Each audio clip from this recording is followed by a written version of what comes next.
ma sœur, ma mère et mon frère. Tülin est chypriote turque. Après l'invasion de l'île de Chypre par l'armée turque en 1974, elle a fui sa maison de Limassol.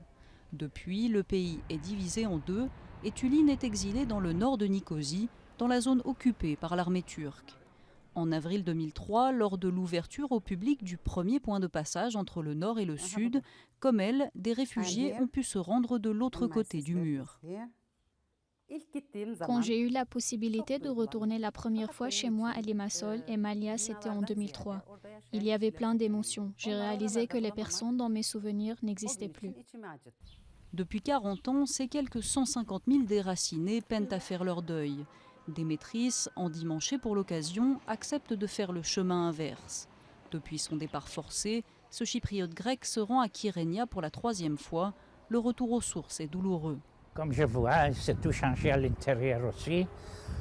Je ne suis pas très à l'aise parce qu'ils ne nous laissent pas rentrer dedans. Quand je demandais qu'est-ce que c'était avant, ils ne voulaient pas nous dire. Les négociations entre les autorités chypriotes et la République turque de Chypre du Nord sont au point mort. Mais certains attendent la réunification avec impatience. C'est le cas de Cléantis et de son cousin Théotokis qui traversent chaque week-end la ligne de démarcation. On voit que la toit rouge, c'est ma maison. Ici, c'est moi qui ai écrit. Ici, c'est mon frère qui était plus petit. 10 janvier 1969. Au fil des années, ce chypriote grec s'est lié d'amitié avec le chypriote turc qui occupe sa maison depuis près de 40 ans.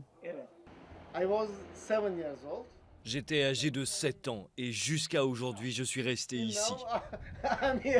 Je sens toujours chez moi, bien sûr, parce que c'est chez moi de toute façon. Les meilleures choses à faire, c'est de réunir la patrie et de réunir Chypre.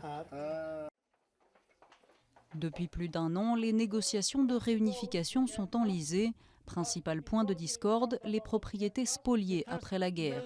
Un dossier que la crise économique rend encore plus épineux en tarissant les fonds nécessaires au financement d'un compromis.